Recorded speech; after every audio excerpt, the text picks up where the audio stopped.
Buenas tardes, queridos amigos del Centro Piper. Hoy en una nueva entrevista con un gran sacerdote, muy querido, muy estimado por nuestro centro y también por nuestros compatriotas en general. Nos estamos refiriendo al padre Justo Antonio Lofeudo, a quien entrevistaremos hoy. Tenemos el honor de entrevistarlo con este tema tan actual: crisis en la iglesia y advertencias marianas. Nada más y nada menos, un gran tema, una gran entrevista. El padre Justo Antonio Lofeudo es misionero de la Santísima Eucaristía y hace muchos años trabaja en Europa, misionando.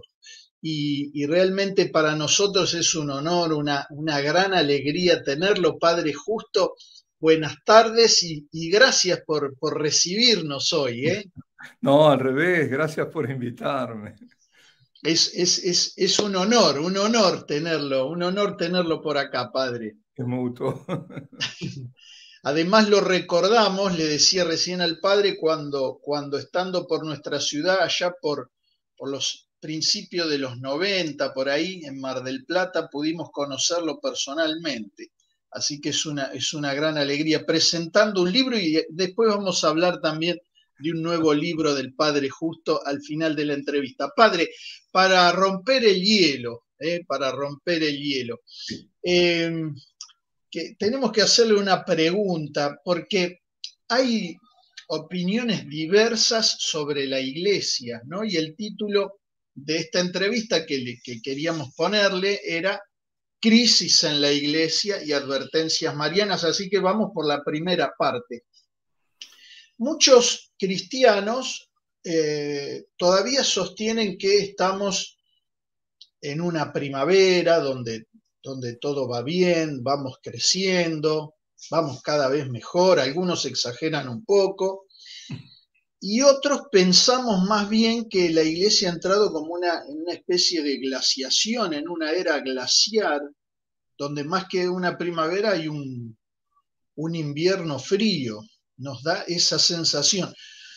Y sobre esto, algunos dicen además, respecto de la crisis de la iglesia, que estamos en un momento histórico que el catecismo denomina la gran tribulación, ¿no? Dan un paso más todavía. Entonces la pregunta, Padre, que le hacemos es si usted piensa que estamos en tiempos de una crisis generalizada o no, y sea sí o sea no su respuesta, si hay señales que de alguna manera pueden corroborar esta situación actual de la iglesia.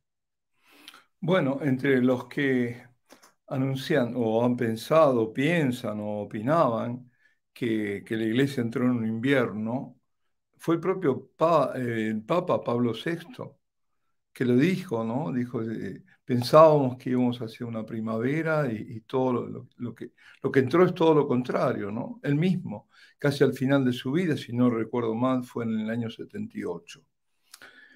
La gran tribulación. La gran tribulación viene como consecuencia de la gran apostasía.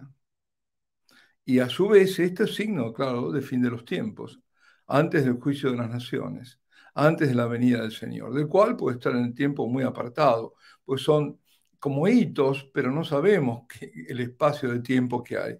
Lo malo es cuando empiezan a averiguar y querer dar fechas, ¿no? Ahora, hay una apostasía, de hecho, manifiesta, una apostasía que se vio, que se puso, se hizo evidente, por ejemplo, con el tema del confinamiento, donde se llegó a cerrar las piletas, ¿no? de Lourdes, nada menos que ese lugar donde tendría que haber abiertas totalmente, donde se cerraron las iglesias, donde parecería o se indicó, los signos, digamos, llevaban a que la Eucaristía podía ser un vehículo de contagio. Esos son señales de una falta de fe, de una rebelión, en definitiva, contra todo lo sagrado. Eso es apostasía. Apostasía es rebelión. Se caracteriza la apostasía por las herejías, entre ellas, aunque solapadamente, la negación del misterio de la encarnación y por el cisma. Ahora, un cisma no necesariamente declarado. Ahora hay un cisma de hace tiempo que cada vez se va agudizando más de facto, no de iure, pero de facto.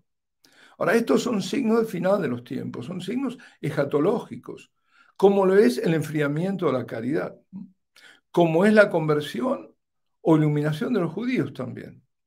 Porque eso también se está viendo, hay signos, algunos han pasado directamente, han dado el paso último, que es la conversión al catolicismo, que es la Iglesia Católica, la única iglesia fundada por Cristo. Pero otros están en pasos intermedios, como los judíos mesiánicos. Entonces sí, hay señales, algunas incipientes, pero aún no empezó lo que se llama la gran tribulación, ¿no? Cuando el Señor, esto es en el capítulo 24 de San Mateo, dice que se va a levantar pueblo contra pueblo, que habrá hambre, epidemias, terremotos, que nos van a entregar al martirio, a los que lo seguimos a Cristo, que nos van a odiar, y que muchos se van a escandalizar por todo esto, y que van a traicionar unos a otros, y que van a aparecer falsos profetas, y está lleno de falsos profetas, que engañan a mucha gente. Y que el crecimiento de la maldad, se va a enfriar el amor, ahí lo dice en la mayoría, que era el signo que decía, ¿no? La caridad. Lo vemos, la cultura de la muerte que llamaba Juan Pablo II, que es la que está imperando, que es el enfriamiento del amor, la eutanasia, los abortos, todo.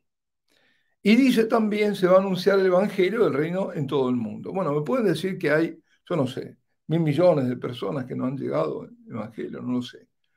Pero en realidad ha llegado a este mundo conocido.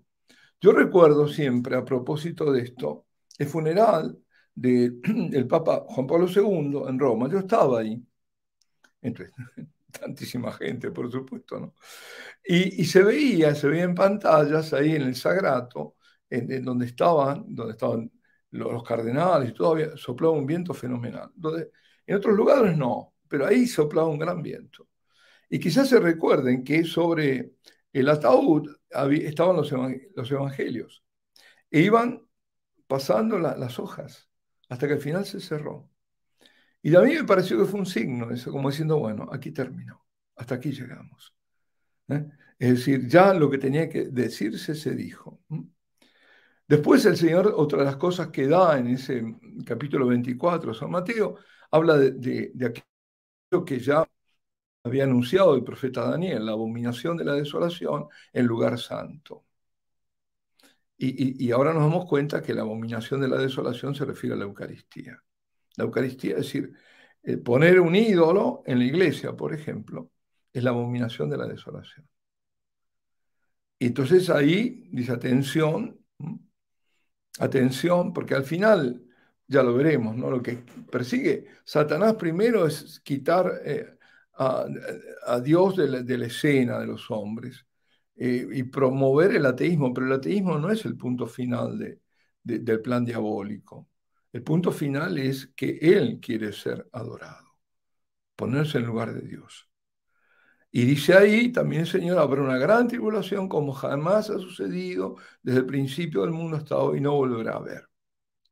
Y si no se acortan aquellos días, nadie podrá salvarse. Es decir, tan tremenda de ser. ¿Cuándo será? No sé.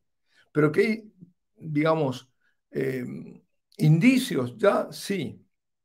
Dice, menos mal que en atención a los elegidos se abreviarán aquellos días. Ahora, yo creo que en atención a los elegidos, la primera elegida es la Virgen. Es la Virgen la que va a lograr abreviar esos días. Así como ella abrevió el tiempo de la resurrección, porque Él resucitó, al tercer día, pero en realidad pasó en la muerte, digamos, en un día y medio. Si hacemos las cuentas, y más o menos yo creo que a las 3 de la mañana de la noche entre el sábado y el domingo es la resurrección de Él, porque Él cuando lo ve María Magdalena venía en el alba, de algún lado venía, obviamente, cuando diga la escritura, nos damos cuenta de visitar a su madre, la primera que fue a ver fue a su madre. Así que habrá sido a las 3 de la mañana. Así, de 3 de la tarde del viernes a 3 de la mañana son exactamente un día y medio. Y la oración de la Virgen aceleró el tiempo, como lo hará esto. Por eso tenemos que aferrarnos a ella. Y otra cosa que dice el Señor, que van a decir que el Mesías está aquí o allí. Habrá falsos Mesías, habrá falsos profetas, que harán incluso signos, harán portentos para engañar, si fuera posible, a los elegidos. Padre, qué bueno tener presente todo esto. Me hizo recordar en un momento, hace poco tuvimos una entrevista con el padre Charles Moore y decía que los enemigos de la iglesia no quieren destruirla, sino utilizarla con otros fines, no con los fines sobrenaturales para los cuales Cristo la fundó, sino de alguna manera suplantar esos fines con fines mundanos de alguna manera, ¿no? Claro, porque necesitan una religión mundial. De la religión no, el hombre es un hombre, el hombre es un ser religioso. Es decir, busca religarse, vincularse con Dios y con lo sagrado, con lo trascendente. Entonces eso no lo pueden quitar. Comte, Augusto Comte, incluso en su locura, en todo el positivismo, vio al final que había una necesidad de una religión. Y armó hasta una religión con un catecismo y todo, ¿no? Pero bueno, porque se ve que, es decir, nosotros tenemos una expresión en Argentina que la conocemos, que era el vaciamiento de empresas. ¿Eh? Cuando al final vaciaban la empresa, ¿no? La compraban y la vaciaban. Pues es eso, es el vaciamiento de la iglesia, socavarla. Han visto que en lugar de combatir a la iglesia, lo importante era infiltrarse en la iglesia para tomarla y utilizar toda esa red que tiene la iglesia, su esencia de católica, su nota que es católica, ¿no?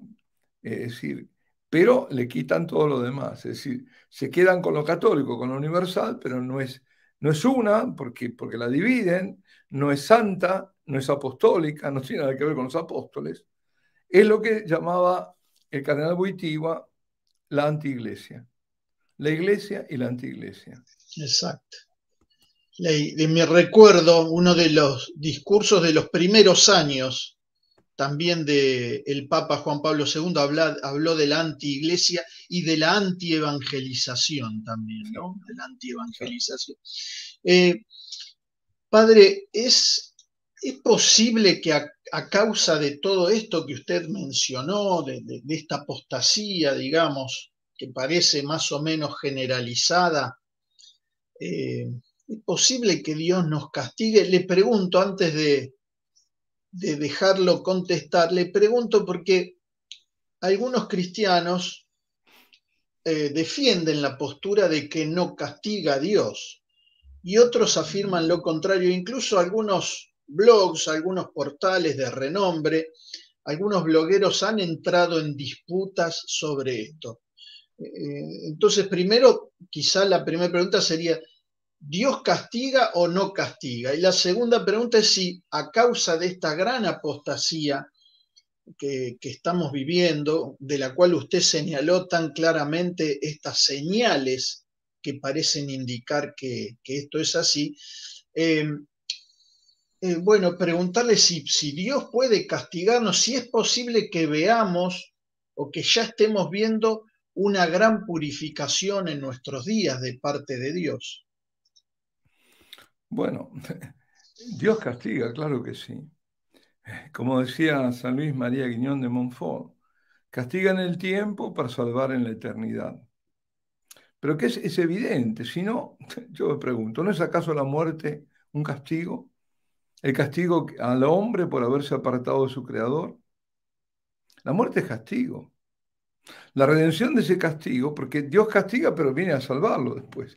Es el rescate, es que vino, se hizo hombre por la encarnación del Hijo Eterno, y al morir como hombre, hombre verdadero que es, al asumir la muerte de nuestra condición humana, asume la condena que tenía la humanidad, y la muerte es vencida. Y así nos salva del castigo eterno. Es decir, esa muerte al final es muerte del cuerpo, es muerte aquí, pero no es eterna, siempre y cuando lo aceptemos a Él y vivamos como nos manda a vivir. Porque si no está la otra, la muerte, la segunda muerte, como dice el Señor. Y no es castigo eso. El infierno no existe. ¿Cómo no va a haber castigo? Que me digan que el hombre es el que se autocondena, perfecto, pero el juez es Dios. El juez es Jesucristo, Él es el juez. Y Él es la verdad, y ante la verdad no hay peros, no hay excusas. Entonces, si no hemos acogido, no nos hemos acogido a Él, no hemos reconocido como nuestro Salvador, por supuesto que vamos a ir a decir, será como lo quieran buscar, pero el castigo es el castigo. En las Sagradas Escrituras se nos muestra cómo Dios castiga a Israel por sus infidelidades, por sus pecados de idolatría, el principal pecado, que es el más, va contra el primer mandamiento, la idolatría, no nos damos cuenta. Uno habla de Pachamama y todo eso, son ídolos. ¿Y cómo castiga? Con el destierro, con plagas, con hambrunas, con guerras. En el Evangelio de San Lucas, por ejemplo, cuando le cuentan a Jesús lo que había ocurrido con los galileos cuya sangre vertió Pilato con la sangre de los sacrificios que ofrecía, que eran por supuesto sacrificios paganos, ¿eh? El Señor le responde, ¿qué les dice? ¿Piensan que esos galileos eran más pecadores que los demás? ¿Porque así terminaron? No, no, le digo que no. Y si no se convierten, todos van a perecer de la misma manera. San Pablo, por ejemplo, en la carta a los romanos, dice, pero si nuestra injusticia realza la justicia de Dios, ¿qué diremos? ¿Será acaso injusto Dios al descargar su ira? Porque se habla de la ira de Dios. Dice, hablo en términos humanos, de ningún modo, sino, ¿cómo juzgará Dios al mundo? Claro, si no castiga, ¿cómo va a juzgar? Dios corrige y severamente y muchas veces, con tanta severidad como la humanidad lo necesite. De nuevo vuelvo a que castiga en el tiempo para salvar en la eternidad. Pero si en la eternidad, si la contumacia es tal que no se acepta eso, al final la condena. Es decir, corrige, y tomémoslo como corrección también, en proporción al alejamiento de Dios, al estado de rebelión, al estado de apostasía. Ahora bien, nunca como ahora la humanidad se ha apartado tanto de Dios. Y la iglesia, la apostasía. Las dos cosas que vemos, que escuchamos, todas herejías, por ejemplo, y se dicen y no pasa nada. Pero Dios sigue manifestando misericordia, sí, pero también advirtiendo al hombre, a través sobre todo de la Santísima Virgen, de los peligros en los que incurrimos y de los futuros castigos, si no media conversión a Dios. Los castigos están ahí pendientes. El castigo divino provoca en el hombre miedo y lo despierta de ese letargo de muerte. A veces basta solo la amenaza para que cambie de vida. Bueno, como lo hizo con Nínive, ¿no? Bastó la amenaza. Si no cambian, bueno, iba a desaparecer Nínive. Y los ninivitas se convirtieron. Y muchas veces lo vemos también en la vida de las personas. ¿Cuántas veces decimos que ante posibles, como nosotros vemos, desgracias, infortunios, muchas veces las personas, gracias a eso, vuelven su mirada a Dios y empiezan a rezarle. Y comienzan un camino de conversión. La ruina, por ejemplo, qué sé yo, la ruina económica, uno que estaba muy bien de golpe y nunca pensó en Dios, no, para nada, al contrario, vivió su vida, como se dice, ¿no? Se la gastó y de golpe recurre a Dios. Ahí está, la condena del hombre es siempre en última instancia una autocondena, no hay duda. Pero el hombre se condena cuando rechaza la misericordia de Dios, cuando rechaza la gracia de Dios. Ahora, por ejemplo, el rechazo contumaz al Espíritu Santo, la apostasía, la rebelión de Dios, a Dios digo, hace que el hombre se condene cuando aparece la luz de la verdad, de aquel que es amor. Así que vemos, por ejemplo, a ver, vayamos a esto en la parte escritural, pero vayamos a las revelaciones a Fátima, por ejemplo. La tercera aparición, que es el 13 de julio del año 17, cuando los da los tres secretos, o un solo secreto en tres partes, como dice Sor Lucía, la Virgen le dice Habéis visto el infierno, a donde van las almas de los pobres pecadores. Para salvarlas, Dios quiere establecer en el mundo la devoción a mi inmaculado corazón. Si hacen lo que yo les digo, se van a salvar muchas almas y van a tener la paz. La guerra, hay aquí atención. Dice, la guerra va a acabar.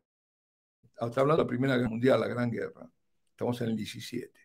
Pero si no dejan de ofender a Dios en el reinado del pontificado de Pío XI, Pío XI, comenzará otra peor.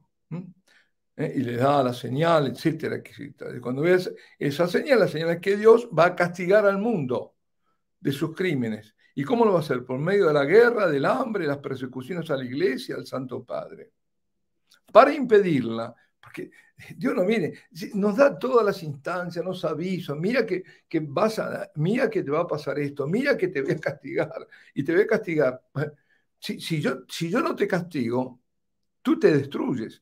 Si Dios no castiga a la humanidad, se destruye. Se destruye. Dios no puede permitir que se destruya, porque está de por medio el Hijo que ha asumido nuestra humanidad. Entonces no va a permitir que se destruya, pero el castigo va a venir.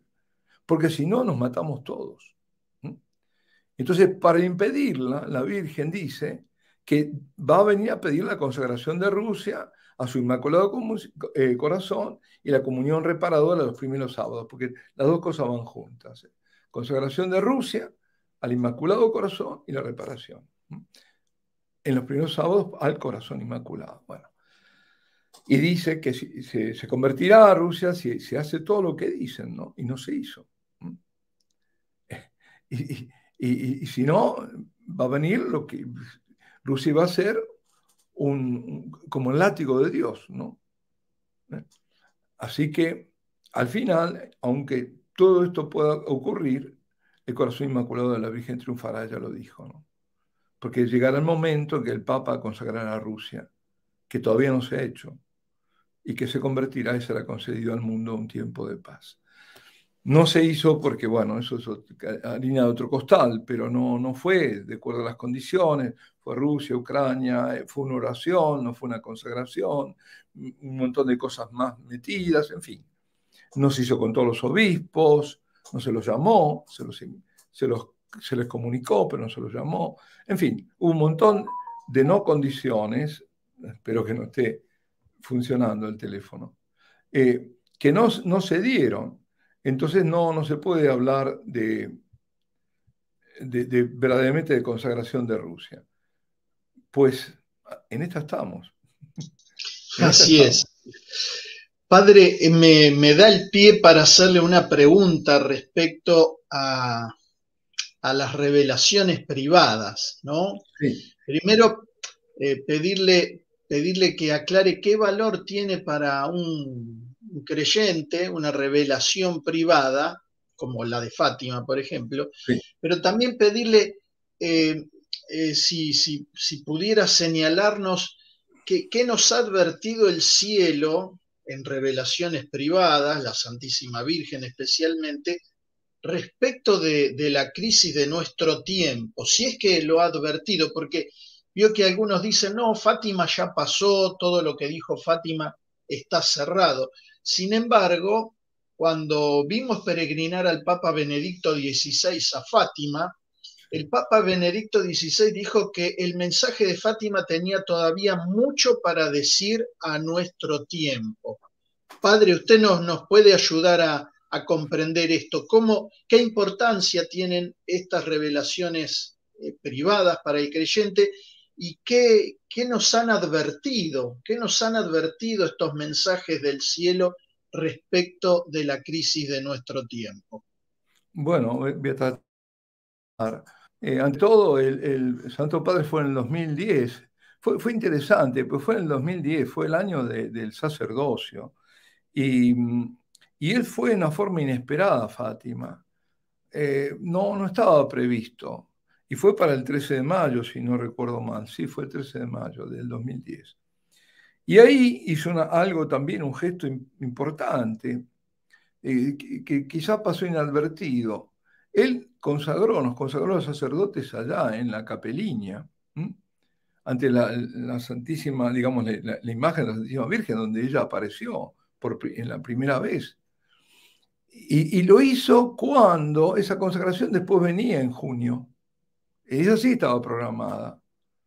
¿Y por qué entonces anticipa eso? Hubo ahí un gesto. Y cuando regresa, dice efectivamente que Fátima es una aparición profética abierta al futuro, al futuro. Es decir, que no está cerrada para nada. La Virgen viene hablando mucho acerca de estos tiempos. Lo hizo ya en la Salet, ¿no? Porque no olvidemos que las trazas de esta gran apostasía debemos buscarla en el siglo XIX y aún antes. Antes, por supuesto.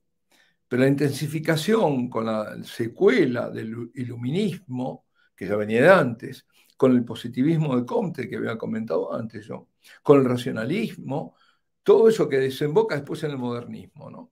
Ahora, dicho sea al pasar, ¿no? Ahora en este momento, digo, qué curioso, en realidad providencial, que en el tiempo de la herejía y del cisma luterano, estamos hablando del siglo XVI, y protestante, la Santísima Virgen haya aparecido en el nuevo continente, en México. 1530. Estamos ahí. Eran el Concilio de Trento, eran pueblos paganos, idólatras, salvajes, pero no contaminados con el veneno de las herejías europeas. Había que arrancar la maleza, pero la tierra era apta para el cultivo de la verdad. En cambio, en Europa la verdad estaba contaminada. Pero bueno, lo más profético vendrá cuando la Santísima Virgen, justamente, como dices, se aparezca en Portugal. Y el llamado es, ¿cuál es? A la urgencia, a la conversión y a la penitencia. Porque el peligro de condenación es grande, el mundo se aparta de Dios. Dios, dice la Virgen, Dios está muy ofendido. Y muchos están cayendo en el infierno, por eso les muestra el infierno. El infierno es una realidad terrible y terrífica. Y no es un castigo temporáneo, ¿eh? No es algo simbólico. No es como dicen algunos, el infierno está aquí en la tierra. No, no. Claro que ahí en Fátima, si nos ponemos a pensar bien, hay una nueva revelación. Claro que la hay. ¿Cuál es? El corazón inmaculado de la Virgen. Que ya sí estaba digamos, en gestación la idea, el concepto, todo. Pero porque está la Inmaculada Concepción, ya, pero es que por este corazón inmaculado, esta es la revelación, muchos se van a salvar. Es decir, que hay que apelarse a su corazón inmaculado, buscar refugio en el corazón inmaculado de María. La gente lo sabe por ese sensus fidelium, ¿no? Ese sentido que tiene el fiel, ¿no? De buscar la verdad, que ya antes de que sea esto proclamado o reconocido, ya lo está. Como María Corredentora, como fue la Inmaculada, muchos siglos antes que se proclamara en el siglo XIX pero ese sensu fidelium, ese sentido que tiene el fiel, de reconocer las verdades, no tiene nada que ver con el vox populi, del populismo, ¿no? De una cierta teología populista, de que, porque la mayoría o el pueblo lo piensa o porque el pueblo sigue los dictámenes del mundo, ya está. No, no, cuidado, no confundir una cosa con otra. Bueno, de todos modos, digo, la devoción a este corazón inmaculado de María, que lo dispone el propio Dios, salvará a muchos del infierno y traerá la paz. Fijémonos que Dios va preparando los acontecimientos, todo va, para que al final vaya madurando y se reconozca que ese corazón inmaculado de María, que está íntimamente unido al de Jesús desde siempre, y en particular en la cruz, por tanto, ¿qué pasa? Si ella va a salvar ese corazón de la corredentora, como se muestra simbólicamente en el reverso de la medalla milagrosa. Los dos corazones, ahí está. Y Rusia debe ser consagrada a su corazón inmaculado para que se convierta toda la nación y de instrumento de destrucción, como látigo de Dios, se convierta en lugar de irradiación de paz. Y dirá, no me acuerdo dónde lo dice, quizás en Fátima creo que fue, que en Rusia es donde va a ser más venerada. En todo, de cualquier otra nación, Rusia es donde más van a venerar a la Virgen. Bueno, luego está Ámsterdam, Nuestra Señora de todos los pueblos. En este mundo hedonista que huye de todo compromiso, que busca aturdirse, que no acepta el sacrificio, que impone la vida, ¿no? El mensaje recurrente en Ámsterdam es la cruz de Cristo. Debe volver la cruz de Cristo al centro del mundo, dice. Es decir, la necesidad de sacrificio por amor. Dice que nada va a cambiar, al contrario, las cosas irán a peor si la cruz no es puesta en el centro. Estamos hablando del año, creo que comienza en el 45. Bueno, en el 47, Aida Perdeman, que es la vidente, le advierte a la Virgen, fijémonos, diciembre de 47, sobre armas bacteriológicas y otros inventos infernales. Y le presenta una imagen extraña. Mira el cielo y parece que disparan algo, dice, en el aire. Y pasa volando frente de ella, ¿no? Rápido, que no puede ni verlo casi. Tiene una forma de cigarro o de torpedo, dice, y es de color aluminio. Y de pronto algo estalla en la parte posterior. Eso lo tenemos ahora con los misiles. Y empieza a tener sensaciones raras, porque eso lo hace la Virgen que perciba además. Dice, estoy viva pero no vivo. Y ve imágenes espantosas de personas con caras hinchadas, llenas de úlceras, una especie de lepra, enfermedades terribles, mortales, cólera, lepra, grandísimos sufrimientos, ve como gérmenes que flotan en el aire, como un polvo muy fino, y ve esas cositas negras, no sabe qué son. Y le pregunta a la Virgen, y le dice, ¿son vacilos estos? Y ella le responde, es algo infernal. Y dice, después siente ella que se hincha toda, ¿no? Y le dice esto a la Virgen, escuchemos, 47, y eso lo están inventando. Y luego en voz muy baja le dice, ese ruso, pero también los otros, todos. Y después dice con fuerza, pueblos, estáis avisados. Y se va. Y la oración que es escatológica, porque habla de corrupción, habla de calamidades y guerra. Es la oración que pide que se rece todos los días al Espíritu Santo. Es decir, a ver, la voy a tratar de recordar. Señor Jesucristo, Hijo del Padre, manda ahora tu Espíritu sobre la tierra. Haz que el Espíritu Santo habite en el corazón de todos los pueblos, para que sean preservados de la corrupción, de las calamidades y de la guerra. Que la Señora de todos los pueblos, que hundiera a María, sea nuestra abogada. Ahora, esa no fue aprobada. Fue aprobada la oración, pero no como que hundiera a María, porque a mí también como que hundiera a María. Entonces, quedó todo lo igual, que la Señora de todos los pueblos, la Santísima Virgen María, sea nuestra abogada. Y después tenemos Garabandal, porque estamos hablando de la iglesia, ¿no? También sobre todo. Todo esto que está aconteciendo en el mundo, pero la repercusión en la iglesia. Y que la iglesia además, es lo que pasa en la iglesia, inmediatamente pasa al mundo, ¿no? Como pasaba con Israel. ¿Eh? Era en la religión donde se originaba todo. Si había pecado de idolatría, la pagaban todo después. Garabandal advierte la gravedad de la situación de la iglesia, que pocos lo notaban en aquella época. Estamos hablando del año 61 al 65, casi en paralelo con el Concilio Vaticano II. Y ahí habla de la devaluación, de la degradación de la Eucaristía, de lo que está pasando con el clero. Cuando dice cardenales, obispos y sacerdotes, son muchos, muchos los que van por el camino de la condenación. Ojo, ¿eh? En aquella época, por eso nunca iba a poder ser aprobada. Muchos los cardenales, obispos y sacerdotes que van por el camino de la condenación, arrastrando con ellos muchas más almas. Ahora, algunos pueden pensar, bueno, eso ya está, ya lo estamos viendo, ahora es evidente, porque bueno, se puede pensar en los escándalos sexuales, un horror tremendo. Los escándalos financieros económicos, otro error tremendo. Pero lo peor de todo es la degradación, la apostasía de la fe. Eso es lo que lleva a la perdición a muchos. Los otros por escándalo, la gente se escandaliza, se va de la iglesia por estos escándalos que estoy diciendo, ¿no? Pero, ¿qué pasa cuando yo enseño lo contrario de lo que Dios me dice que nos ha dicho? Esa es la condenación. Además, en Garabandal se habla de un sínodo como disparador de todos los demás acontecimientos, acontecimientos fuertemente escatológicos. Es como un preaviso. El sínodo está dicho como un preaviso. Va a haber un sínodo. Cuando Conchita lo dice, le dice, no, será, dice la madre o la tía, dice, un concilio, porque estaban en el concilio. No, no, no, la Virgen dijo sínodo. ¿Y qué tenemos ahora? El sínodo de los sínodos, el sínodo de los obispos, el año próximo, dentro de pocos meses, bueno, no sé, pero no es tan lejos. Y ese como disparador, como un preaviso. ¿Y el aviso cuándo viene? El aviso, según Garabandal, viene cuando hay una grandísima persecución y cuando todo el comunismo está abarcando todo el mundo. Esto es lo que dice.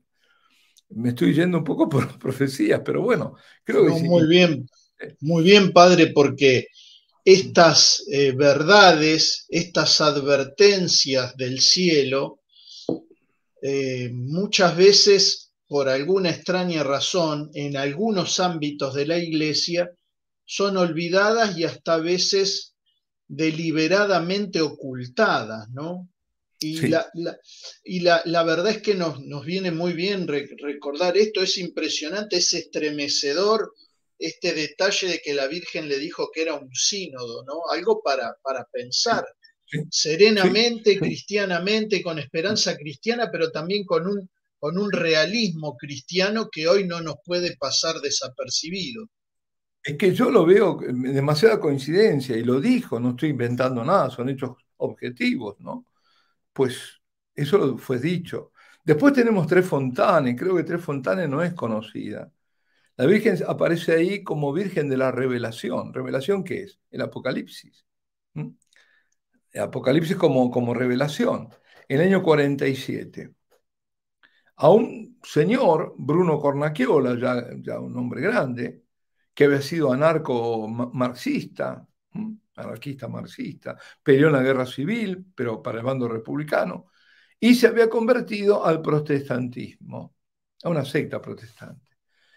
Y un 12 de abril, que era un sábado en Alvis, eh, del año 47, siempre no, de inicio del tiempo pascual, se le apareció la Virgen en la gruta de Tres Fontanes, en Roma. Ahí había sido martirizado San Pablo, ahí. Y le dice, soy aquella que está en la Trinidad Divina. Ahora lo estoy leyendo esto. Soy la Virgen de la Revelación. Me persigues, basta ya. Regresa al santo rebaño, corte celestial en la tierra. Mira cómo llama la iglesia. Obedece a la iglesia, obedece a la autoridad, obedece y deja inmediatamente este camino que emprendiste y camina en la iglesia, que es la verdad, y entonces encontrarás paz y salvación. Fuera de la iglesia, fundada por mi hijo, hay oscuridad, hay perdición. Él estaba con los protestantes. Regresa a la fuente pura del Evangelio, que es el verdadero camino de la fe y de la santificación, que es el camino de la conversión. Y después le agrega, el juramento de Dios permanece y es inmutable. Atención, los 9 viernes del Sagrado Corazón que hiciste, amorosamente empujado por tu fiel esposa, antes de entrar en el camino de la mentira, te han salvado. Está confirmando los 9 primeros viernes de la devoción del Sagrado Corazón, que él, empujado por yo no sé con qué ánimo lo habrá hecho, pero para darle, bueno, le habrá insistido a la mujer y lo hizo. Lo salvó eso, lo salvó. Así que la Virgen no es indiferente en cuanto a que si es cristiano te salvas, no. Pero además le habla del falso ecumenismo, fíjate, Exacto, dice exacto. en otra oportunidad, ¿no? Dice, hijos míos, la salvación no está en reunir todas las religiones para hacer un amasijo de herejías y de errores. Reunir todas las religiones para hacer un amasijo de herejías y de errores. Los hombres deben vivir según la iglesia y no la iglesia vivir según ellos. Los hombres deben persuadirse de la verdad. La doctrina de la iglesia es de Cristo. No cambiéis la doctrina, sino vuestros corazones para vivir según esa doctrina, para la salvación vuestra y la del prójimo. Y exhorta a ser prudente porque la ciencia, dice, renegará de Dios, la ciencia. Tre Fontane, desde Pío XII, todos los papas la han aceptado. No está aprobada formalmente, pero él lo visitó muchas veces al Papa Pío XII, Bruno Cornacchiola, le dio la daga con la que él le iba a matar. Él lo iba a matar, una daga. Y Papa riendo, dice, bueno, habría habido un papa muerto, pero habrían repuesto otro papa, un papa mártir y otro papa. Ahora, además, Tre Fontane anticipó el dogma de la Asunción de María. Yo creo que se basó en eso también el Papa Pío XII. Y bueno, Juan Pablo II hizo celebrar una misa por el cardenal Descours ahí en Tre Fontane, ¿no? Por eso digo, es prácticamente reconocida, ¿no?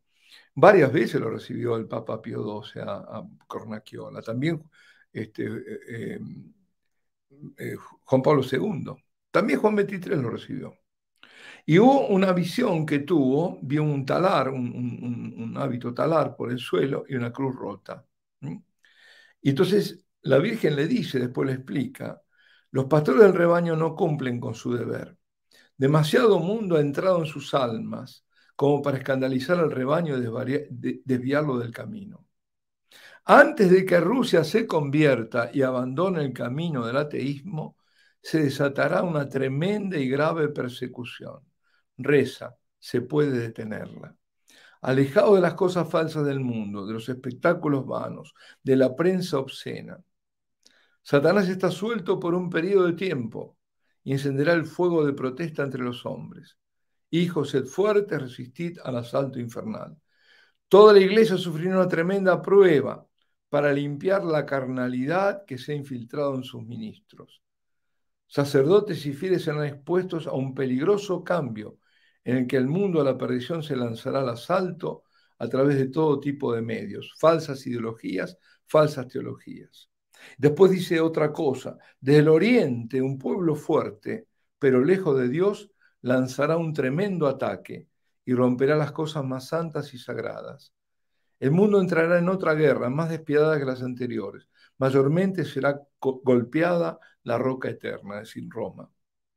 Y dice, la ira de Satanás ya no se detiene. El Espíritu de Dios se retira de la tierra. La iglesia quedará viuda, quedará a merced del mundo. La más afectada será la iglesia de Cristo para limpiarla de la inmundicia que hay en ella.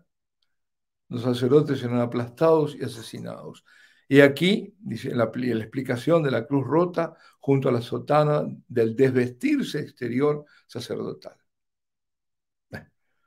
Y luego, yo pensando en el tema, empecé a buscar, digo, bueno, no me fue difícil porque estaba en el libro. Bueno, Akita, por ejemplo. Monseñor Ito cuenta que el obispo de Niigata, en Japón. Akita es de los años 70, padre, ¿no? La Exactamente, aparición. exactamente. Hubo manifestaciones antes, tuvo Inés Sagawa, pero todo lo importante ocurre en el año 73. Y es aprobada por el obispo local y también aprobada por Roma. Y cuando lo lleva allá a Roma, le cuenta, Monseñorito, que el cardenal Ratzinger le dice, que era el prefecto para la doctrina de la fe, que en sustancia es el mismo mensaje de Fátima. Es decir, Akita se vincula con Fátima por el mensaje y también con Ámsterdam, la Señora de todos los pueblos, porque la imagen que está tallada es la de Nuestra Señora de todos los pueblos, con rasgos orientales, pero es ese. Bueno, eso porque hubo un milagro, ¿no? Entonces por eso lo hicieron. Ahora, el último mensaje del 13 de octubre, justo, Fátima, ¿no? Y habla, bueno, lo veremos, pero ya antes, el 13 de agosto del 73, dice, estamos hablando antes de castigos, con mi hijo he intervenido en muchas ocasiones para aplacar la ira del Padre, para que no inflija el gran castigo sobre la humanidad. He prevenido calamidades, ofreciéndole los sufrimientos del Hijo en la cruz, su preciosísima sangre, que eso lo ofrecemos nosotros también, aquí en la tierra, en cada misa, Por eso la misa es fundamental, ¿no? Es la salvación. En la misa está la salvación. Y no solo la presencia del Señor y el sacrificio, sino que ahí está. Y también dice que ofreció a hijos amados que conforman un séquito de almas víctimas. Oración, penitencia, sacrificios pueden aplacar la ira de Dios, del Padre. Ahora, justamente en estos días yo estuve y sigo pidiendo por un alma víctima, porque me la están pidiendo, que se llama Giovanna, en Italia, norte de Italia, conocida ya desde hace mucho tiempo, de la cual escribió el padre Gabriel Amors, el famoso, que ya está fallecido, ¿no? Exorcista, el más famoso de los exorcistas era. Y ya es conocida. Y justamente una ex carmelita, amiga, se puso en contacto ahora conmigo, me preguntó, ¿esta Giovanna? Digo, sí, es la misma, porque habían ido a pedir ya en España a un convento, a distintos conventos de carmelitas, de monjas de clausura por ella. Bueno, el 13 de octubre, hablo mucho y me voy por las ramas. El No, 13 de padre, octubre, nos viene bien, así rezamos también por ella, a todos eso, por los eso lo amigos, pido, por eso a lo todos pido. los que están Pidamos, viendo. porque ella es un pararrayos. Ella está deteniendo muchas cosas, pero necesita que la reforcemos. Es como Moisés, tenemos que mantener los brazos abiertos y quien lo haga va a ser recompensado, seguro, por Dios, ¿no? Bueno, digo, el 13 de octubre la Virgen le dice a Inés o a Áñez Sasagawa, este es muy importante, este mensaje fundamental. Dice, si los hombres no se arrepienten y se convierten, el Padre enviará un terrible castigo a la humanidad. Será un castigo mayor que el diluvio, algo nunca antes visto. Caerá fuego del cielo y aniquilará a una gran parte de la humanidad, tanto a buenos como a malos. Ni sacerdotes ni fieles se librarán. Los sobrevivientes estarán tan desolados que envidiarán a los muertos. Las únicas armas que quedarán serán el rosario y el signo dejado por mi hijo. Reza el rosario todos los días. Con el rosario pide por el Papa, los obispos y sacerdotes. La obra del demonio se infiltrará hasta dentro de la iglesia, de tal modo que se verá cardenales contra cardenales. Es lo que está pasando ahora. Obispos contra obispos. Los sacerdotes que me veneren serán menospreciados y atacados por sus hermanos. Iglesias y altares serán saqueados. Lo que está ocurriendo ahora, de hace unos años. La iglesia estará llena de aquellos que acepten compromisos con el mundo. Y el demonio logrará que muchos sacerdotes y consagrados abandonen el servicio del Señor. El demonio será sobre todo implacable contra las almas consagradas a Dios. Pensar en la pérdida de tantas almas es el motivo de mi tristeza. Si los pecados aumentan en número y gravedad, no habrá más perdón para ellos. Con valor transmite este mensaje a tu superior, es decir, al obispo. Ahora, perdón, porque me has preguntado antes y ahora me recuerdo sobre el tema de digamos, la revelación privada, ¿no? Como que a Sí, un veces poco, digo menospreciada, eh, pero dejada. Bueno, es exacto. verdad. ¿Qué valor tiene, no, para Sí, sí, sí, nosotros no, yo creyentes? me fui un poquito. Bueno, se sostiene que no es necesario creer una llamada revelación privada. Yo digo llamada revelación privada, ahora voy a explicar por qué. No, dicen, no es necesario para permanecer en comunión con la iglesia. Es decir, incluso una persona podría no creer en Fátima, lo cual para mí es grave, pero bueno, un católico dice, no me hablen de Fátima. Está bien, no quiere saber nada de Fátima, por eso no va a dejar de ser católico, no va a dejar de estar en comunión con la iglesia. Es decir, no son vinculantes estas apariciones, estas revelaciones privadas en cuanto a formar, estamos hablando de revelaciones privadas aprobadas, ¿no? Bueno, en cuanto a formar parte del cuerpo místico de Cristo. Es decir, alguien puede ser, pero si no, no tiene por qué creer o seguirla. Bueno. Pero creo que esto es incompleto. Primero, habría que decir que hay diferentes grados de revelaciones privadas en cuanto a importancia. Nadie puede dudar de la importancia de Fátima. Ha habido papas que han ido, es decir, es muy importante. O de Lourdes. Los motivos son diferentes. Fátima por su carácter profético y además visto, ¿no? Y además corroborado por el cielo con lo que ocurrió el 13 de octubre de 1917, ¿no? El milagro del sol. Y luego Lourdes por los milagros, sobre todo los milagros, tan extraordinarios como para haber convencido y convertido a un médico ateo, que sería luego premio Nobel, Alexis Carrel. Llegó como ateo y partió como creyente. Pero también Lourdes como santo lugar de alivio del sufrimiento, de consolación, de milagros, ¿no? También de otro tipo, ¿no? No solo físico. En todos está la actualización, en todas estas revelaciones, apariciones, que hay un algo que es común, que es ese perenne llamado a la conversión. Y cada lugar habla para su tiempo, pero al mismo tiempo para todos los tiempos. Hay una actualización de las verdades evangélicas, una reconfirmación. Cuando tú ves un milagro y es un milagro eucarístico, lo que sea, un milagro en Lourdes, dice, aquí está la verdadera religión, ¿no? Te lo recuerdan de una forma. Y por ejemplo, pienso a Henri Dibach, ¿no? La medalla milagrosa. Esa medalla que mandó a acuñar la Santísima Virgen, y por los tremendos milagros que hubo, la gente, el pueblo creyente, y el que se volvió creyente, por esa, como pasó a Alfonso de Ratisbon, la calificó de milagrosa. No se llamaba medalla milagrosa, una medalla la Virgen mandó acuñar, pero tantos milagros hizo, tantas sanaciones en la peste, tantas cosas, son innumerables. A mí mismo me ha salvado. Yo tendría que estar liquidado. El día de la medalla milagrosa me da un ataque al corazón en la sala de espera del cardiólogo. Y yo había ido porque no creía, pero me empujaban, ¿no? Que ese corazón, yo, no, que va a ser el corazón. Ahí me dio el ataque. Y de ahí a meterme 3 stents, ¿no? Digo, el día del 27 de noviembre. Y en esta medalla hay un compendio de dogmas marianos. Está la anticipación de la Inmaculada Concepción, 24 años antes, porque es de 1830. Oh María sin pecado concebida, la Inmaculada Concepción.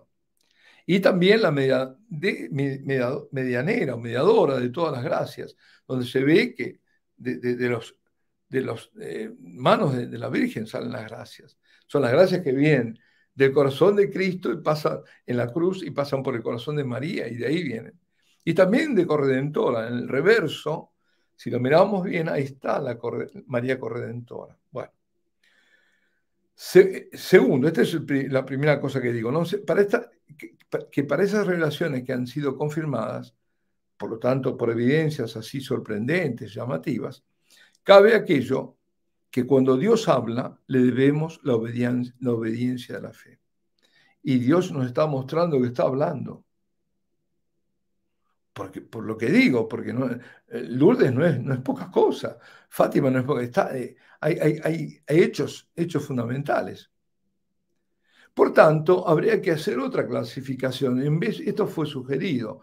En vez de revelación privada y pública, clasificarla como revelaciones extrabíblicas. La revelación está contenida en las Sagradas Escrituras, en la Sagrada Tradición y en el Magisterio. Magisterio que he elaborado, porque en la tradición hay dogmas que, por ejemplo, la Inmaculada Concepción, no estaban y noche, ¿no? Pero no expresados. Ahí está todo. Sagrada Escritura, Sagrada Tradición, Magisterio. Ahora, la principal fuente son las Escrituras, pero no la única. Y estas serían revelaciones extrabíblicas. De todos modos, me remito a lo que escribió el obispo de Haarlem, Ámsterdam, con relación a Nuestra Señora de todos los pueblos, en su carta del 31 de mayo del 2002. El 31 de mayo es muy importante porque la Virgen dijo que está decretado desde el cielo que va a ser el día en que se va a proclamar el dogma de María Corredentora. Bueno, en el 2002, el 31 de mayo, después de años de estudio, de oración, de reflexión teológica, el obispo decide pronunciarse públicamente y lo hace por el carácter sobrenatural de las manifestaciones de Ámsterdam. Y en una parte dice, a diferencia de la Sagrada Escritura, las revelaciones privadas no comprometen la conciencia del creyente, lo que decía antes, ¿no? Estas deben ser consideradas como una ayuda para interpretar los signos de los tiempos y vivir con mayor actualidad el Evangelio. Y el Señor es el que nos manda interpretar los signos de los tiempos, además de vigilar y orar, ¿no? Y dice, agrega el obispo, y es que los signos de nuestro tiempo son dramáticos. Entonces, ¿qué hacemos? ¿No lo tenemos en cuenta cuando Dios nos está asistiendo? O decimos no, no. Nos tratan a los que nos interesamos, sacerdotes, como aparicionistas. Es un término despectivo. Tiende a hacer pensar que creemos en cualquiera que diga que recibe mensajes o que va a mostrar las apariciones. No es así. Hoy, por ejemplo, y eso lo sostengo constantemente, no doy nombres para no entrar en el juego del demonio, pero pululan los falsos videntes. Está lleno de falsos videntes. Lleno. Me dicen, esta es falsa, esta es falsa. Falsos profetas, falsos maestros, falsas apariciones. Es otro signo de la final de los tiempos. El Señor lo dice. Vendrán falsos profetas. En cambio, sí, lo que nos interesa es saber si el cielo habla. Ay, sí, Señor, hay que discernir. Es ridículo, es absurdo, es soberbiamente audaz prohibirle al cielo que hable. No, ya está todo dicho. ¿Cómo? Entonces, porque ya está todo dicho, no puedo hablar más. A la iglesia le corresponde discernir si verdaderamente ha sido el cielo o no la proveniencia de una supuesta revelación. ¿Y puede haber margen de error? Sí. ¿Tiene el carisma de la infalibilidad de la iglesia? No, en esto no. Pero hay certezas muy fuertes. Yo no puedo poner en duda ni Fátima, sería diabólico realmente, o Lourdes, ¿no? Clarísimo, padre. Además, estas revelaciones extrabíblicas o revelaciones privadas son un mensaje que nos ayudan a los cristianos de cada época a poder encarnar el Evangelio y de alguna manera estar prevenidos, ¿no? De lo que Bravo. está Exacto, aconteciendo. exacto, porque por ejemplo lo que estamos viviendo ahora, a muchos que seguimos, eh, no nos sorprende en lo más mínimo, porque fue dicho y lo estamos viviendo ahora y lo vemos. Eso es magnífico, ¿no? Saber que es muy esperanzador y aumenta nuestra fe, Sí. saber que todo lo que sucede ya fue dicho, ¿no? Y que ya Exacto. sabíamos que iba a pasar Ahora, realmente. hay una cosa, Cristian, que es esto. Hay muchos que andan alrededor de las apariciones para dar fechas, imagina. Eso hace mucho daño. Primero, no hay fechas, no hay que y no, y porque lo que sea. Es decir, que giran en una forma, yo diría, morbosa y promueven la cierta morbosidad de mucha gente que quiere saber, no para convertirse, sino para saber cómo van a ser las cosas. Cuidado con eso también. Cuando hay una aparición que te dice y te va indicando exactamente ciertas cosas, cuidado, cuidado. Exacto.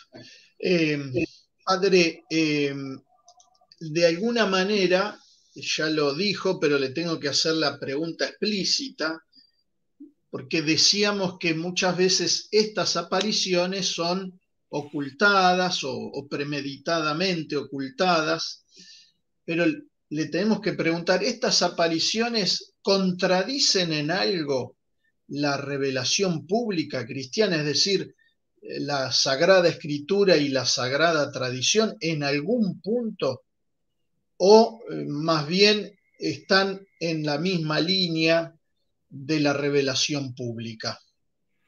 No, no pueden contradecirlo porque en el juicio de discernimiento que hace la Iglesia, si hubiera algo que contradice, no puede ser aprobado.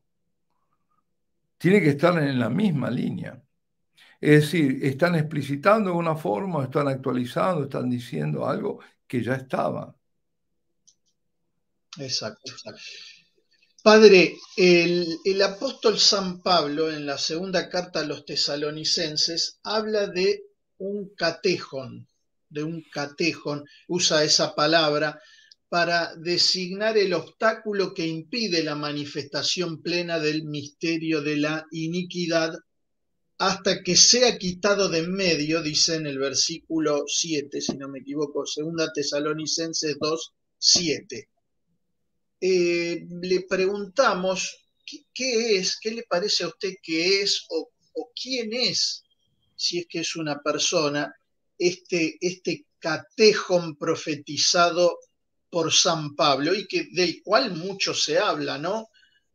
También en esos círculos donde enfermizamente se busca una fecha, etcétera, se habla mucho de este tema. Así que le preguntamos a usted porque usted va a poder orientarnos desde la sana doctrina respecto de la interpretación de este catejón.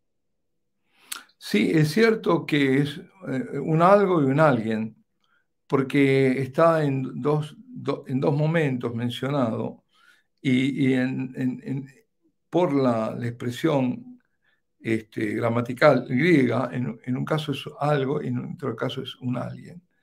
Bueno, ante todo, el misterio de iniquidad ya está obrando. Se viene manifestando desde la aparición de Cristo, desde la encarnación. Por decirlo de alguna forma, van en paralelo. El misterio de la encarnación y el misterio de... Y es antagónico, por supuesto.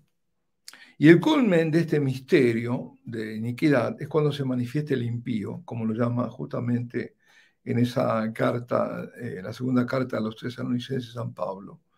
El hombre de iniquidad, que es el anticristo, ¿no? Él no lo llama así, pero es el anticristo. Y él efectivamente dice que hay un algo y un alguien que lo retiene, que impide la manifestación. Este impedimento, este catejón, la palabra griega que es por obstáculo, por impedimento, como digo, es un algo, es un alguien. Bueno, a partir del siglo IV, vamos a los padres de la iglesia, a ver qué pasó. Siempre se debatió esto, no es nuevo. Y en aquella época, siglo IV, se creyó que era el Imperio Romano. Cuando el imperio se convierte al cristianismo, se vuelve confesional. Ese era el algo, y el alguien, la figura del emperador. Podrían pensar algunos. Pero incluso en la Roma pagana se pensó que como el imperio garantizaba el orden contra el caos, porque apostasía es rebelión, revuelta, rebelión, también podría haber sido el imperio anterior a la adopción del cristianismo como una religión oficial. Se dieron otras posibilidades, otras conjeturas. Para Teodoreto era un obispo de la escuela de Antioquía, también estamos en esa época, era el Espíritu Santo el que detenía el catejón. Luego, cuando pasa el imperio a Constantinopla, Roma sí, pero en cuanto sede de la cristiandad. Hubo otras, digamos, pero estos son digamos, lo que más se determinó, más, yo no digo unánime, pero más frecuente. Pero hemos entendido, y yo soy de los que piensan, que es el papado, el catejón, el algo, digamos, y un papa en particular el que lo impida. Será el del tiempo del anticristo ese papa. Ahora, si el anticristo está ya aquí, todavía no se manifestó, entonces es de conjeturar quién es ese catejón y qué ocurrirá cuando desaparezca. Qué gran pregunta. Padre, usted ha escrito un libro recientemente, ¿no? Que aborda de alguna manera esto, cuyo título es María, la Eucaristía y el final de los tiempos. Sí, tal cual, sí, sí. ¿Y de qué puede contarnos un poquito de qué habla en ese libro? Sí. ¿Hola? ¿Se perdió? No. Bueno, yo no sé si se perdió. Lo escucho bien, ¿eh? Padre, lo escucho No, bien. porque te había perdido. Bueno, aquí tengo un ejemplar, pero en italiano. Así que voy a decirte qué es lo que trata. Si lo encuentro. A ver. Aquí está al final. Bueno, una parte introductiva. Una es la oportunidad de las apariciones marianas. Las apariciones de María y la Eucaristía. Y ahí trato la Virgen de Guadalupe, la del Pilar, Nuestra Señora de Lo, en Francia, que no es muy conocida y muy importante, la Medalla Milagrosa, la Salet, Lourdes, Knock, en Irlanda, Fátima, Nuestra Señora de todos los pueblos en Ámsterdam, Tre Fontane, lo saqué de aquí esto, la Virgen de Garabandal, Akita, Kibeho en Ruanda, Medjugorje, Civitavecchia. Y después, bueno, la conclusión sobre todo esto, sobre el tema del final de los tiempos. Es decir, lo que voy tratando es la vinculación entre estas revelaciones marianas, en general todas aprobadas, salvo, bueno, Medjugorje y Garabandal, pero para mí totalmente dignas de crédito. Y luego la relación con la Eucaristía y con el mensaje escatológico, la situación de final de los tiempos. Porque está dicho y porque lo estamos viendo, ¿no? Desarrollando un poquito ahora, pues eso está en el libro con mucho más desarrollo, claro. Padre, ¿cómo hacemos para los que estén interesados, que nos están viendo ahora en vivo o que van a ver a demanda después este video? ¿Cómo accedemos al libro? ¿Cómo podemos adquirirlo? Bueno, depende de dónde.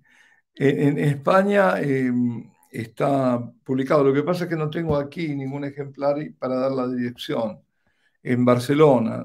Ajá, Sí, está, pero no tengo la dirección aquí, lamentablemente. y Estoy impreparado. En, no hay eh, problema, Padre. en- Pero podemos buscarlo por el título María, la Eucaristía y el final de los tiempos, ¿no? Para sí, poder ubicarlo, sí. quizá. En Amazon también está. Ah, Y, perfecto. y para Argentina no sé si está, porque ahí está la señora Victoria Pose, que es la que lo ha... Pero no me acuerdo del nombre de la editorial tampoco. Bien, bien. En Argentina. Entonces nos vamos a comunicar para ofrecerlo a los amigos de Argentina y después en la caja de este video pondremos el enlace para Amazon. Padre, aprovechando el título del libro, María, la Eucaristía y el final de los tiempos, y en el marco de todas estas señales que de alguna manera van diciendo cómo estamos, le quiero hacer una pregunta ya de las últimas para ir terminando, no nos queremos abusar de su tiempo, pero la pregunta se la hacemos porque nos ha llegado de mucha gente, ¿eh? De mucha gente en Argentina y fuera de la Argentina, y aprovechamos para saludar a todos los que están dejando mensajes en el chat desde América, Argentina, toda América, de Argentina a Toronto, pasando por Europa, están dejando Centroamérica, mucha gente de Centroamérica, todos están saludándolo, Padre, agradeciéndole sus palabras, la claridad con la que usted se expresa. La verdad que es un orgullo que usted sea un argentino, se lo digo como compatriota, nos llena de un sano orgullo cuando tantos quieren falsificar todo y usted se mantiene fiel a la verdad, dejando a los correctos políticamente que falsifican a un lado y diciendo la verdad, la verdad que es lo que debemos hacer los cristianos. Bueno, ahí en Estados Unidos nos están saludando, en España. A todos les decimos, vamos a dejar el enlace al pie de este video para que lo adquieran por Amazon. Y para los amigos de Argentina, vamos a averiguar también la forma de adquirirlo y lo vamos a dejar también en el box de este video. Padre, la pregunta es la siguiente. A causa de los últimos acontecimientos en muchos ámbitos que son de público conocimiento y que no nombramos porque si no después nos van a censurar el video en YouTube, pero a causa de los últimos acontecimientos, eh, muchos católicos que saben que la iglesia recomienda comulgar de rodillas y en la boca, y saben que la iglesia reconoce el derecho a los laicos de comulgar de pie o de rodillas y en la boca, han sido obligados, me atrevería a decir, en muchos casos se han burlado de ellos, eh, han sido obligados a comulgar en la mano. Y eso ha violentado muchas conciencias. Entonces la pregunta es ¿qué debemos hacer o qué podemos hacer los católicos que queremos comulgar como manda la iglesia, es decir, de rodillas y en la boca, haciendo reserva del derecho que la misma iglesia nos reconoce a los laicos sobre el modo de recibir la comunión? ¿Qué podemos hacer, Padre, frente a esto que de alguna manera es un atropello a la conciencia del cristiano que quiere comulgar como la iglesia ha mandado? ¿Qué consejo nos podría dar, Padre, respecto de este tema? Sí, lamentablemente es muy extendido. Hemos hecho la vuelta completa porque la forma católica de recibir la comunión y que expresa además a quién se está recibiendo y que expresa el hecho de que es un don que yo recibo, no algo que yo me tomo a mí mismo, y además que recibo de manos consagradas, es la forma católica, es de rodillas y en la boca. Y si no se puede arrodillar la persona, bueno, de pie en la boca. Pero con un gesto antes de adoración. Entonces, eso que era un indulto, es decir, un permiso ante un atropello, y que se dio en su momento por ciertas iglesias del norte de Europa, de Alemania, de Bélgica, la zona más bien del Rin, ¿no? Se permitió, para evitar problemas y otros problemas y escándalos y qué sé yo, fue un indulto que se pudiera en la mano, porque los protestantes lo hacían así y se habían protestantizado. Craso error, pero bueno, era un indulto, una excepción. Hoy, la excepción, además que no la quieren reconocer, es comulgar como se debería comulgar, es decir, la vuelta completa. Sabemos que hay un libro magnífico, ¿no?, del obispo Monseñor Rodolfo Laice sobre este tema, y que donde demuestra que fueron todas desobediencias una tras otra y hemos llegado a este estado. Entonces, ¿qué hacer? Denunciar el abuso de poder. Es un abuso de poder. No se puede obligar, no se puede. Están abusando de un poder, no pueden. Hay que resistir. Aquí la palabra de orden es resistir. No se puede. No se puede. Y es cierto que, y pasa en muchos lados, bueno, en casi todos, en casi todos. Entonces, yo creo resistir. Ahora, a mí me pueden decir, bueno, denunciar ante quién. Bueno, primero ante el que lo está haciendo y decirle, hacerle saber que es un abuso de poder. Y luego, si no atiende razones, ante el obispo, subir. Y si no, a la congregación del culto divino, pero resistir. Y si, como por la razón que den, no quieren y demás, ahí entonces hay dos caminos. Y yo eso lo dejo libre a la conciencia de cada uno, ¿no?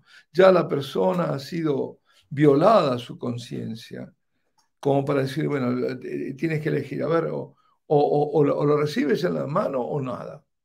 Bueno, algunos dicen no, y otros dicen, bueno, ante no comulgar, es la conciencia de cada uno. Dejémoslo ahí. Dios no va a condenar a uno u otro, sino lo que va a hacer, lo que es condenable es llevar a esta situación. Esto es lo condenable. Lo condenable es el abuso del poder. Gracias, padre, por su respuesta.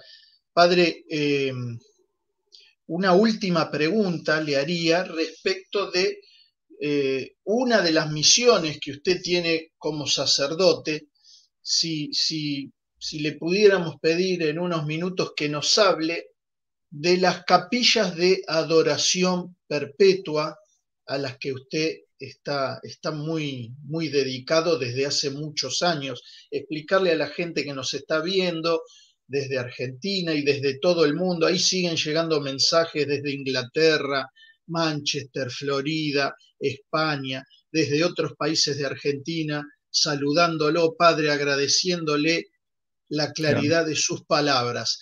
Y además leí al principio una gente que, si no me equivoco, es de la provincia de Entre Ríos, de Argentina, que tienen todo listo para armar una capilla quieren armar una capilla de adoración perpetua en Entre Ríos, así que al final le vamos a pedir alguna forma para que lo puedan contactar, padre, si fuera Perfecto. posible. Pero Sí, claro. primero contarnos de qué se trata esta tarea tan magnífica de la adoración perpetua. Bueno, adoración perpetua se llama cuando el Santísimo es expuesto a la adoración de los fieles sin interrupción, día y noche, siempre, todos los días. Y esto ya era conocido en la Iglesia desde hace siglos, pero en el ámbito religioso, de comunidades religiosas que tenían durante ciertas horas abiertas a los laicos, a las personas, para que fueran ahí, pero después cerraban y lo seguían haciendo, sobre todo, bueno, monjas. Pero desde después del concilio se abrió esta otra, hubo una inspiración para que esta adoración fuera llevada adelante por laicos. Y es lo que esto llamamos la adoración perpetua, las capillas de adoración perpetua.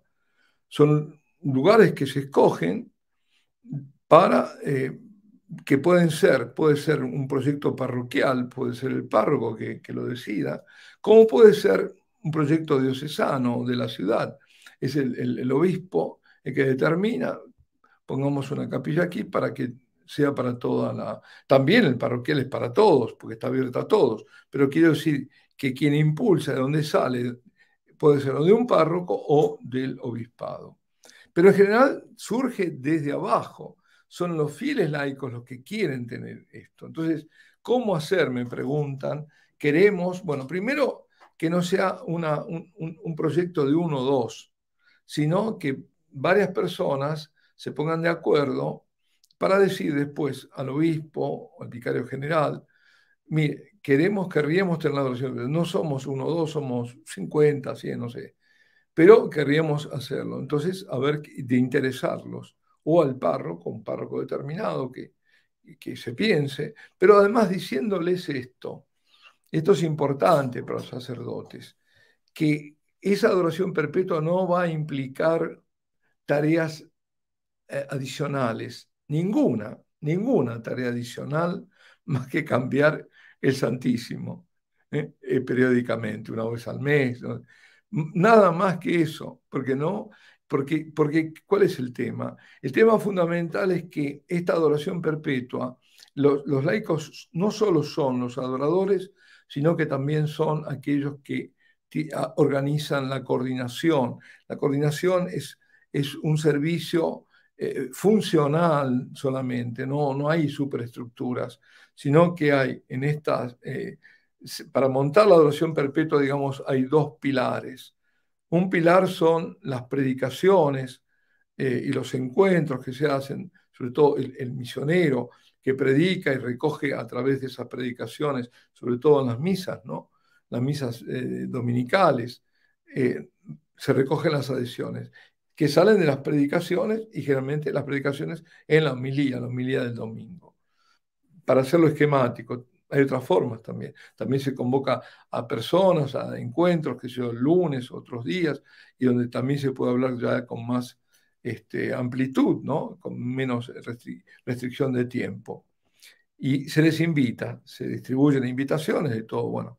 Y entonces ahí con 3 puntos nada más. El primero es si quieren participar con 1 hora semanal. Lo que se pide es 1 hora semanal para formar esa comunidad de adoradores, esa cadena de adoración en torno a Jesús y Eucaristía. Este es un importantísimo pilar. Y el otro pilar es esta organización que ayuda a montar la adoración perpetua, porque son los que van a llamar a las personas para ver qué día y qué hora eligieron, porque cuando se les invita a una hora en general, pero no se les puede pedir día y hora porque nadie lo va a saber, hay que pensarlo. Entonces después se los llama para ver, después que han pensado, qué día y qué hora eligen. Y entonces eso lo hacen esa organización. Y después además vigilan o son los responsables de que la hora sea siempre cubierta. En otras palabras, que el Señor no quede nunca sola, porque no podemos exponerlo y correr el riesgo de que quede solo. Entonces, para eso está esta organización que es fundamental. Y pues bien, una vez que se tienen todas las horas cubiertas, que son 168 horas que tiene la semana, ahí se comienza. O cuando ya está cerca, ya se sabe que se puede comenzar. Esto dicho así, rápidamente, como dice en la cáscara de nuez, ¿no? Para decirlo. Pero es importante que primero, repito, como parte en general, a veces parte del sacerdote, a veces del propio párroco que dice, bueno, pero hay que tener una misión, o la hace el propio párroco de invitar, o un misionero que vaya y que haga esto y que forme el grupo de coordinación y haga de recolector, digamos, o de promotor para que se recojan adhesiones con 1 hora semanal. Ese es el esquema. Bueno, ahí agradecen mucho, están preguntando cómo armar en Manchester también una capilla de adoración. Padre, ¿hay alguna página en internet, algún Sí, modo sí, de sí, sí, comunicarse? sí, sí. Que se pongan en comunicación con nosotros. Yo les voy a dar, a ver, la página en español es Adoración Eucarística Perpetua .es. Perfecto. No que no, Adoración todo junto, Eucarística Adoración Perpetua. Eucarística Perpetua .es. Bien, Bueno, la italiana bueno, la de Francia es, no sé, porque cambiamos el nombre, pero porque por ejemplo para Inglaterra, bueno, sino que escriban ahí a Adoración Perpetua ES y me digan lo de Inglaterra, porque nos ocupamos nosotros. Porque si perfecto, no, la francesa era, a ver, Ado, todo junto, Ado de adoración, perp de perpetuel, PERP, perfecto. .fr. Pero cambió, creo, pero bueno, si van ahí, creo que desvía a la página nueva. Perfecto, entonces ahí animamos a todos los que quieren comunicarse con el Padre y ver el tema de las capillas de Sí. adoración perpetua en esta dirección, ¿eh? Y ahí se derivarán. Bueno, agradecemos, lo están saludando, Padre, desde México, Uh, desde Colombia, desde Roma, desde España, desde Estados Unidos, en fin, usted es muy famoso, padre, ¿eh? Lo están saludando de todos lados, ¿eh? Y todos muy, muy contentos con esta entrevista magnífica. Padre, le haríamos una última pregunta que sí, es sí. pedirle un consejo a la vista de todo este panorama que hemos estado viendo y reflexionando. Usted ha estado reflexionando sobre él. ¿Qué, qué le parece que podemos hacer los laicos de a pie como nosotros para afianzar nuestra vida cristiana en este tiempo de crisis? ¿Qué le parece que debemos hacer hoy o afianzar hoy en nuestra vida como cristianos para crecer en nuestra fe, en nuestra esperanza y en nuestra caridad? Bueno, no puedo dejar de decirlo. Para reforzar estas virtudes, ¿no? Son las fuerzas que nos llevan hacia la santidad. A estas tres virtudes teologales que acabas de comentar, ¿no? Fe, esperanza y caridad. Eh, yo partiría en un modo, si es posible, porque no siempre es accesible, con la adoración. La adoración. La adoración eucarística es fundamental. En la Eucaristía somos transformados. Mira, si uno entra en una capilla de oración perpetua o no perpetua, que sea silenciosa, por ejemplo, la impresión que se lleva es que ahí no pasa nada. Porque verás gente que está alguno arrodillado, otro está sentado, alguno está leyendo, imagino, el Evangelio, la palabra de Dios, o rezando la liturgia de las horas. Parecería que no ocurre nada. Sin embargo, ocurre todo. Es el momento de mayor actividad que te puedas imaginar, porque quien actúa es Dios, no tú. Es decir, tú dejas y va a actuar en la medida en que tú te abras, ¿no? En que te abras, en que abras tu corazón, en que abras te dispongas a Él. Entonces, Él va a actuar. ¿Y cómo? Y va a actuar en ese sentido, en hacerte crecer, porque una capilla de oración y perpetua es una capilla de crecimiento espiritual, ¿no? Donde se crece, donde ocurren grandes cosas, ¿no? Y aparentemente nada, sin embargo ocurren, porque es Él que está ahí irradiando sus gracias.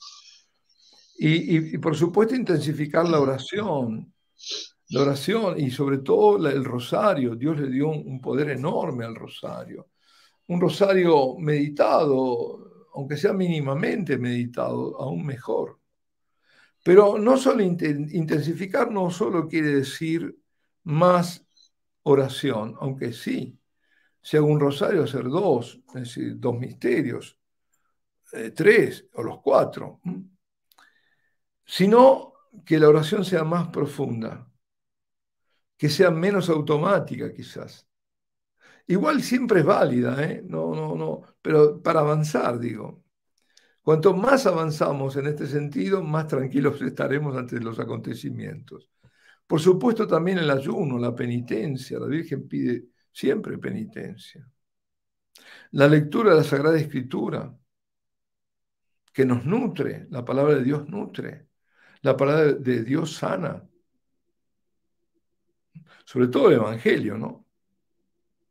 Si es posible participar de grupos de oración, el mejor sería el familiar, ¿no? Rezar en familia. Y alabanzas al Señor. En esto es lo que yo aprendí de los carismáticos, alabar al Señor. No somos capaces de alabarlo, o de agradecerlo. De eso lo aprendí de mi madre, agradecer a Dios. Pero mi madre, bueno, agradecía, comenzaba el rosario, pero todo era, no sé cuántos minutos eran de agradecimiento al Señor. Por esto, por aquello, por aquello. Sabía agradecer y después pedía. Primero eran los agradecimientos, después los pedidos. Y por supuesto la vida sacramental, confesiones frecuentes y bien hechas.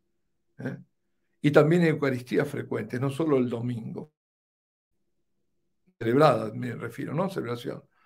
Y lo fundamental, perdonar y amar, porque vamos a hacer, eso lo sabemos, que por más que hagamos, si no tenemos caridad, nada sirve, dice San Pablo. Vamos a ser juzgados en el amor. Tenemos que estar siempre preparados para el encuentro con el Señor, que puede ser ahora mismo, mañana, o no sabemos cuándo. Estamos hablando de la parucía, ¿no? Todo esto son signos ante la venida del Señor. Pero esa parucía es presencia, y esa presencia la tenemos en el Santísimo. Y eso nos ayuda también, porque el Señor te interpela cuando estás delante de Él, no para acusarte, sino que te va mostrando, vas viendo tu vida, vas viendo las cosas que has hecho mal, continúas a arrepentirte, continúas a purificar tu memoria, tu corazón, todo. Ahí está. No hay grandes cosas. Hay pequeñas cosas, pero que hay que hacerlas muy bien. Lo que siempre ha hecho la iglesia, ¿no? Hacer Eso, lo que siempre ha hecho la iglesia. eso. Mira, eso es otra cosa importante la que dices, porque algunas de estas falsas apariciones que se caracterizan porque te hacen hacer cosas, despertarte no sé a qué hora, no sé qué día, que el sello, que vas a estar sellado, mentiras, son todas macanas esas. Es complicar la cosa, no. Vayamos a lo que pide la Virgen en Fátima, lo que pide en Lourdes. ¿Qué nos pide? Oración, el rosario, hacer una vida buena, una lavandada en Mechugori. No te pide cosas tremendas. Lo que pasa es que mucha gente le gusta todo eso y al final no hace lo que debería hacer. Así es. Padre Justo Antonio Lofeudo, muchas gracias por este tiempo. Hemos robado 1 hora y media ya, pero No robaron nada. magnífica, 1 hora y media magnífica. Un placer, Padre, escucharlo. Y antes de despedirnos de usted, queremos rogarle una bendición de parte de Dios para todos los que nos están viendo en vivo ahora desde todo el mundo, y también para los que van a ver eh, a demanda después este video. Padre, una bendición de parte de Dios para todos. Sí, por supuesto. Invocando la intercesión de María Santísima, nuestra Madre, y también la de San José. Nunca nos olvidemos de San José. Importantísimo. La bendición de Dios Todopoderoso, Padre, Hijo y Espíritu Santo, descienda sobre ustedes y permanezca para siempre. Amén. Muchas gracias, Padre. Que Dios lo guarde mucho. Rezamos por su ministerio sacerdotal para que siga con esta fortaleza, con esta lucidez, para mayor gloria de Dios y salvación de las almas, que siga adelante en este magnífico ministerio sacerdotal que Dios le ha regalado y que usted lleva tan dignamente adelante. Muchas gracias, Padre. Bueno, muchas gracias por palabras así tan laudatorias. Me pongo colorado, ya no sé dónde meterme. Incluso cuando dije la cruz, estaba mirando que sale al revés la imagen. Entonces dije, voy a hacerla al revés. Al final, importante que fue. Bueno, pero no, Bueno, lo van muchísimas a ver bien. gracias. Muchas gracias por la invitación y saludo a todos los que me están saludando, a todo el mundo, sí. Qué alegría de Colombia, de México, de Estados Unidos, de Inglaterra, de todos lados. De Así es. España, de España, de España. Muy bien, De muchas Italia. gracias. Bueno, Padre, recuérdenos en el santo sacrificio de la misa, por favor. Bueno, ahora mismo lo que voy a recordarlos, porque ahora tengo que hacer mis horas de adoración, así que ahora mismo van a estar presentes, claro que sí. Padre, muchas gracias y esperamos pronto volver a tenerlo. Muy bien, gracias, Cristian. Dios lo guarde, Padre. Hasta pronto. Hasta pronto. Queridos amigos del Centro Piper, nos despedimos del Padre Justo Lofeudo y de esta entrevista magnífica, la crisis de la Iglesia y las advertencias marianas. En el flyer habíamos puesto esa frase hermosa con la que queremos terminar esta entrevista. Al final, mi corazón inmaculado triunfará. Bueno, sí, con esperanza nos despedimos de todos. Les pedimos que si les gustó este video, si creen que este mensaje puede llegar al corazón de alguien, puede convertir a alguien, denle me gusta, porque es la única forma que tenemos de difundir esta buena doctrina es con su ayuda. Y usted nos ayuda dando me gusta en este video, nos ayuda comentando este video, nos ayuda compartiendo este video con otros, y el que quiere, por supuesto, suscribiéndose a nuestro canal del Centro Piper para no perderse la próxima conferencia. Muchas gracias a todos los amigos que de tantos lados nos han saludado. Que Dios los bendiga y será hasta pronto.